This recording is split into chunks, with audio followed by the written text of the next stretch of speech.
Aujourd'hui, la vraie leçon pour tous les intermédiaires qui m'écoutent, c'est que le savoir ne suffit pas. Clairement, les connaissances sans la méthode, c'est voué à l'échec, tout simplement. Parce qu'en fait, en ayant les connaissances, on a l'impression de savoir, on va essayer de les appliquer, mais on va se tromper dans l'application, on va se tromper dans les ajustements, parce qu'en fait, on est biaisé par sa propre expérience. On a eu des connaissances qui ne sont pas forcément les bonnes, qui sont rarement même les bonnes quand on ne paye pas, malheureusement. Si on s'éduque qu'avec du contenu gratuit, on peut arriver à certains paliers, à certains moments où on a une interrogation, on ne sait pas réellement quoi faire. Et c'est tout à fait normal, c'est pour ça que des formations existent, tout simplement. Mais le but ici, c'est que dans mon coaching, tu n'aies pas besoin de payer ces formations, puisque je t'éduque autour de mon accompagnement, pour que tu sois à 100% autonome, tu saches quoi faire, même après le coaching, et sans que tu aies besoin de payer des formations extrêmement chères, comme j'ai pu le faire pour m'éduquer tout simplement, avoir un bon service de coaching, ce qui est normal je pense. Donc la précision, ça fait clairement la différence. L'intensité également, on a tous l'impression de s'entraîner extrêmement dur, mais en réalité quand quelqu'un regarde nos vidéos, quelqu'un d'autre, il va toujours juger notre intensité et elle est toujours plus faible que ce que l'on pense. C'est tout à fait normal et il y a beaucoup d'ego autour de l'intensité, on a tous l'impression de s'entraîner giga fort. Malheureusement c'est pas le cas la plupart du temps.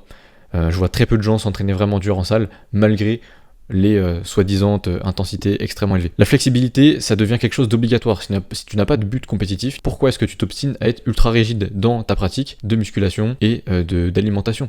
Puisqu'au final, le but c'est que tu kiffes le processus, que tu puisses le garder toute ta vie, au lieu d'être dans une discipline de vraiment hardcore pendant quelques années pour avoir un bon physique et après tout arrêter parce que ça nous aura saoulé. Le but c'est que on kiffe ce mode de vie parce que ça nous procure du plaisir et que voilà, le but c'est de garder ce sport toute notre vie puisque c'est un des meilleurs sports du monde d'un point de vue santé clairement. Donc allons-y, continuons.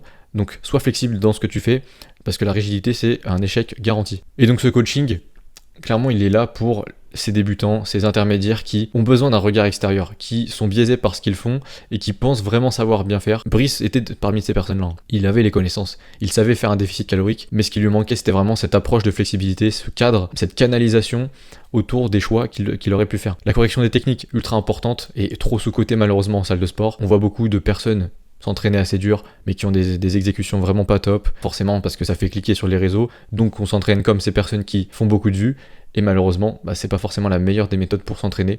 Certains auront des très bons physiques avec, prédisposition génétique, etc. Malheureusement, on n'est pas tous nés de la même famille, et donc on n'a pas tous ces prédispositions génétiques qui nous emmèneront vers un physique incroyable, peu importe l'entraînement. Donc, si tu as une structure manquante, si tu as un manque de regard extérieur, de flexibilité, de cadre dans ce que tu fais aujourd'hui, si t'as pas l'impression de vraiment bien avancer, je peux clairement t'aider. Eh bien je t'invite après cette vidéo, juste là, dans la description, tu as un lien pour prendre une consultation qui est totalement offerte. En fait, on fait le point ensemble sur ce que tu fais en ce moment, quels sont les points noirs, quels sont les points à améliorer. On fait vraiment le tour de ce que tu fais en ce moment pour planifier l'année 2026 et aller vers tes objectifs, vraiment les atteindre pour que tu puisses enfin atteindre tes objectifs dans la meilleure des façons et comprendre enfin les principes fondamentaux derrière ce que tu fais au lieu de suivre un chemin sans vraiment savoir où est-ce que tu vas. C'est vraiment l'objectif.